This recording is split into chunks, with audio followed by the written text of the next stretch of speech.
ඒකෙන් 70ට ඒක හම්බ කරලා තියෙනවා. ඉතුරු කටියට ඒක දීලා නැහැ.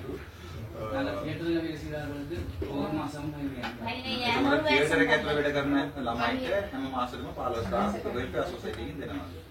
ஒரு மெடிசன் கொடுக்கணும். කවුරුත් දුන්නානේ. ආ රෙකෝඩ් වෙර්ෂන් කවුරුත් දීලා දිනවා මේ මේකට පඩි.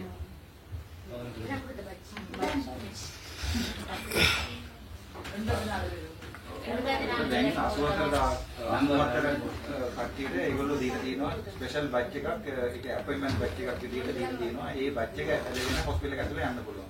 අවුරුදු 3ක් විතර මේගොල්ලෝ වැඩ කරලා තියෙනවා. මේගොල්ලෝ ඇතුලේ ඉන්න බා කියලා සිකියුරිටිලා ගහනවා, ෆොටෝස් දානවා, වීඩියෝස් දානවා. මේගොල්ලෝ හැමදාම මට ඒක අරන් යවනවා.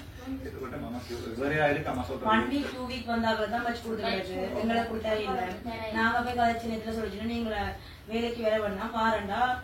இப்போ உங்களுக்கு பிரைவேட் வேலை வாங்கல. நீங்க இப்ப வேலை தேவையான சார் கொஞ்சம் போக மாட்டேறாரு. ඕකේ එතකොට කිව්වලු සතිමුතිස ටිකක් හදවලා ඉන්න හින්දා සති දෙකක් එන්න එපා කියලා ජනවාරි 14th අපි පොංගල් දෙනවනේ. ඒකෙන් පස්සේ එන්නලු එයා ටිකක් කූරුනාම වෙල්ඩ ගන්නවා කියලා මේගොල්ලෝ එළියට දාලා තියෙනවා. එතකොට මේගොල්ලෝ අහනවා අතන මේගොල්ලෝ සමහරු බැඳලා ඉන්නවා, බබාලා තියෙනවා, දුර ඉන්න වෙන කට්ටියක් ඉන්නවා. එතකොට ඒගොල්ලෝ ඇත්තම ජීවිත වේදම කියලා එකක්වත් නැහැ. කියන්නේ ඉන්කම් කියලා එකක්වත් නැහැ. එතකොට මේගොල්ලෝ අහනවා අපේවත් ඒකට අරගෙන මොකරි නෝ NGO එකක් තියෙනවනේ ICRC නැත්නම් Red Cross නැත්නම්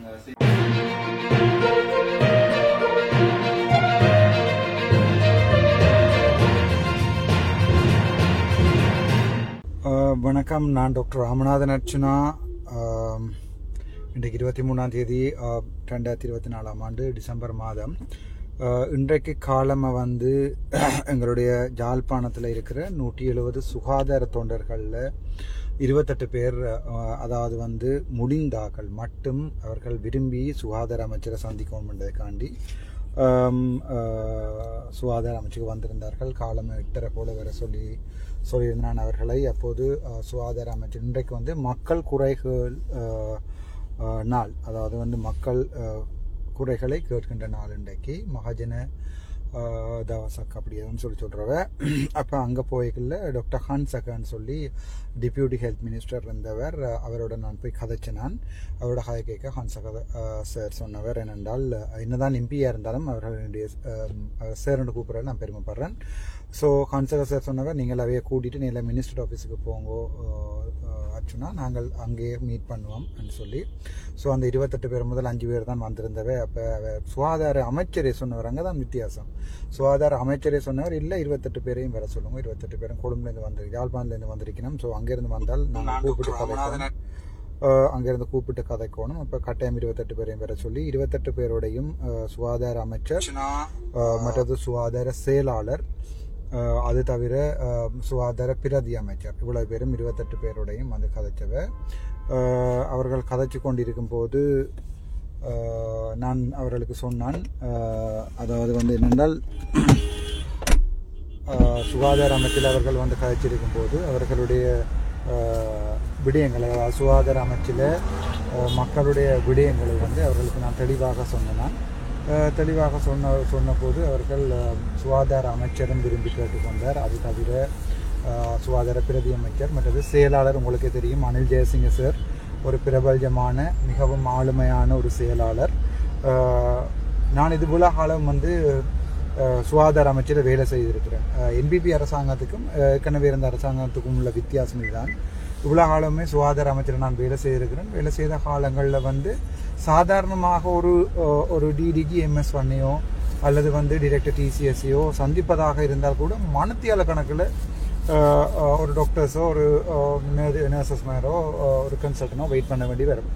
ஆனால் ஒரு சுகாதார அமைச்சரை வந்து ஒரு யாழ்ப்பாணத்துலேருந்து வந்த கனிஷ்டரக ஊழியர்கள் நேரில் போய் சந்தித்து தங்களுடைய பிரச்சனைகளை அவர் டிரான்ஸ்லேட் பண்ணி சொன்னது NPP அரசாங்கத்தை பொறுத்த வரைக்கும் எனக்கு அவர்களோட வைத்திருந்த மதிப்பில் வந்து 10,000 மடங்கான மதிப்பை ஏற்படுத்தி இருக்குது. முக்கியமாக நலிந்த சாராக இருக்கட்டும், அல்லது வந்து ஹன்சக சாராக இருக்கட்டும், அல்லது வந்து எங்களுடைய அனில் ஜெயசிங்க சாராக இருக்கட்டும், அவர்களுடைய சேவைகள் வந்து மிகப்பெரிய அளவில் பொதுமக்களை சென்றடையும் இந்த 5 வருடங்களில் எனக்கு எந்த டவுட்டும் இல்லை. அதை தவிர அங்கே எடுக்கப்பட்ட முக்கியமான முடிவுகள் என்னன்னு சொன்னால், அங்கே 84 பேருக்கு வந்து லிஸ்ட் போடப்பட்டு அந்த 84 பேருடைய யாழ்ப்பாண போதனா வைத்தியசாலையில் சம்பந்தப்பட்ட வைத்திய அதிகாரி 84 பேருடைய லிஸ்ட் போடப்பட்டு இவர்களுக்கு ஸ்பெஷல் பேட்ச் கொடுக்கப்பட்டு இவர்கள் ஜெஃப்னா டீச்சிங் ஹாஸ்பிட்டலில் அடுத்த முறை வேலை கிடைக்கும் போது அவர்களுக்கு முன்னுரிமை என்று சொல்லி எல்லாம் வைத்திருக்கிறார்கள் என்று சொல்லி முறைப்பாடு அளிக்கப்பட்டது. மிக தெளிவாக சொல்லியிருக்கார் சுகாதார அமைச்சர்.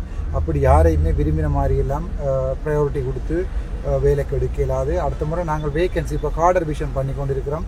கார்டர் ரிவிஷன் பண்ணிக்க வடக்கு மாகாணத்துக்கு வந்து கூட கார்டர்ஸ் கிரியேட் பண்ணுறதுக்கு ட்ரை பண்ணுறோம்.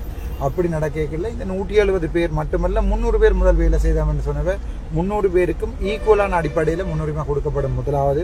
ரெண்டாவது, இனி போய் நீங்கள் அங்கே வேலை செய்கிறீர்கள்ன்றதுக்காக உங்களுக்கு முன்னுரிமை கொடுக்கப்படுறதோ அல்லது சம்பந்தப்பட்ட வைத்திய அதிகாரியோட நீங்கள் நிற்கிறீங்க. கொஞ்சம் பேர் 24 பேர் 28 பேர் முதல் 49 பேர் இங்கே கொழும்புக்கு வந்துட்டோம்ன்றதால அவர்களுக்கு முன்னுரிமையாக கொடுக்கப்படுறதில்லை. யாருக்கும் எந்த முன்னுரிமை இல்லை. அவருடைய தகுதி அடிப்படையில் தான் முன்னுரிமை கொடுக்கப்படும் என்று தெளிவாக சுகாதார அமைச்சர் சொல்லியிருக்கிறார்.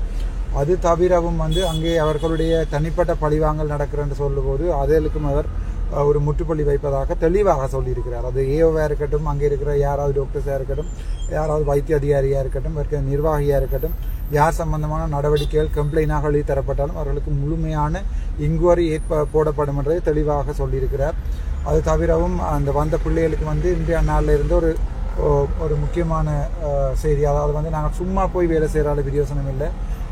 மிகவும் சந்தோஷமான விஷயம் என்னென்றால் இன்றைக்கு பின்னர் ஒரு 1 ஹவருக்கு முன்னம் லண்டனில் இருந்து ஒரு அண்ணாவர் காய்ச்சவர் தாங்கள் 100 பேர் சேர்ந்து ஒரு சின்ன ஏதாவது ப்ரொஜெக்டுக்கு ஃபண்ட் பண்ணுறோம்.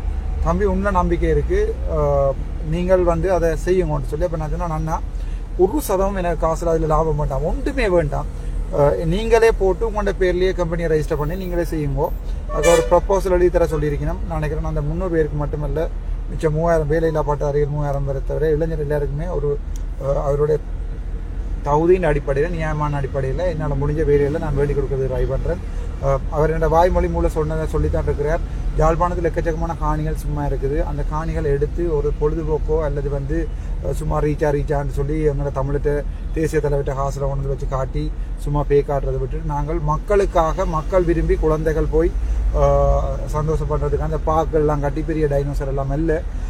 அது ஒரு வித்தியாசமான திட்டம் ஒன்று செய்து வைத்திருக்கிறேன். உலகளாவிய ரீதியில் ஃபேமஸான ஒரு ஸ்போர்ட் ஒன்றை இங்கே அறிமுகப்படுத்துறதுக்கு என்னோட அதுக்குரிய மெம்பர்ஷிப் வந்து ஸ்ரீலங்காவில் என்னோட மட்டும்தான் இருக்குது. ரெஜிஸ்ட்ரேஷனும் பாதியில் நிற்கிது, முடிக்க வேணும்.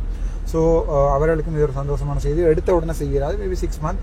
அதை விட சொல்லியிருக்கிறார் என்னென்றால் சுகாதார அமைச்சர் இன்னொரு வேலை ஒன்று கொடுக்க போகிறன்ற கூட அந்த 300 பேருக்கு முன்னுரிமை கொடுக்கப்படும். ஆகவே நீங்கள் இனிமேல் வேலைக்கு போகிறதாலேயோ அங்கே இருக்கிறதாலேயோ ஃப்ரீயாக வேலை இருக்கிறதாலேயோ இல்லைன்னு சொல்லி இவ்வளோ காலம் வேலை செய்யக்கூடிய கம்பன்சேஷனை வழக்கு போட்டு நாங்கள் எடுக்கிறதா தீர்மானிச்சிருக்கிறோம். ஸோ அந்த வழக்கு சம்பந்தமான நடவடிக்கையும் முன்னுக்கு ஈடுபடும். சரியான சந்தோஷமாக இருக்குது. மக்களும் ஆதரவு அளிக்கிறார்கள். புலம்பெயரில் இருக்கிற தமிழாக்களும் முக்கியமாக டயஸ்போரா சம்பந்தமாக சுகாதார அமைச்சரோட கதைச்சிருந்தாங்க. அப்போ ஏன் நீங்கள் நேரடியாக டயஸ்போராவோட கதைச்சு ஒரு சம்பந்தப்பட்ட வைத்திய அதிகாரிகள் மட்டும் கண் வைத்தியசாலை கட்டுறோம், காது வைத்தியசாலை கட்டுறோம் ரெண்டு இல்லாமல் என் சுகாதார அமைச்சு நேரடியாக டயஸ்போராவோட கதைச்சு அந்த பணத்தை நேரடியாக சுகாதார அமைச்சுக்கு எடுத்து அதை டயஸ்போராவில் இருக்கிற ஒரு 4 பேரும் டயஸ்போரா மண்ட உடனே கொட்டி நினைக்க வேண்டாம், இயக்கம் மண்டு நினைக்கக்கூடாது, சாதாரண பொதுமக்கள் தான் இல்லை நாங்கள் தான் அது அந்த சிஸ்டம்ன்றது உங்களுக்கு விளங்கினா சரி. ஒரு காலத்தில் 44,000 செத்தது வந்து வேறு வேட்டுக்கிற செயல் இல்லை, அது நாங்கள் தான். ஸோ அது சம்பந்தமாக இருக்க விளங்கப்படுத்தியிருக்கேன். அவர் மோமெண்ட் சொல்லியிருக்கார். அது தவிர வந்து முக்கியமான ஒரு கவலைக்கூடிய விஷயம் என்றால் அந்த டிரெக்டர்ஸ் மீட்டிங் ஒன்று நடக்கிறது. அந்த டிரெக்டர்ஸ் மீட்டில் வந்து வடக்கு கிழக்கில் இருக்கிற ஹாஸ்பிட்டல் டிரெக்டர்ஸ் அவ்வளோ பேரும் எனக்கு எதிராக முறைப்பாடு செய்து கொண்டிருக்கிறார்கள் என்று சொல்லி மிகவும் கவலைப்பட்டு சுகாதார அமைச்சர் சொன்னார். இப்போ எனக்குங்க அது கவலையாக இருக்குது. நீங்களும் என்னோட சீனியர்ஸாக என்னோட ஜூனியர்ஸாக என்னோட படித்த நீங்கள் இப்போ நீங்கள் என்னையும் இப்போ நான் ஒன்றுமே இது வரைக்கும் செய்யலை.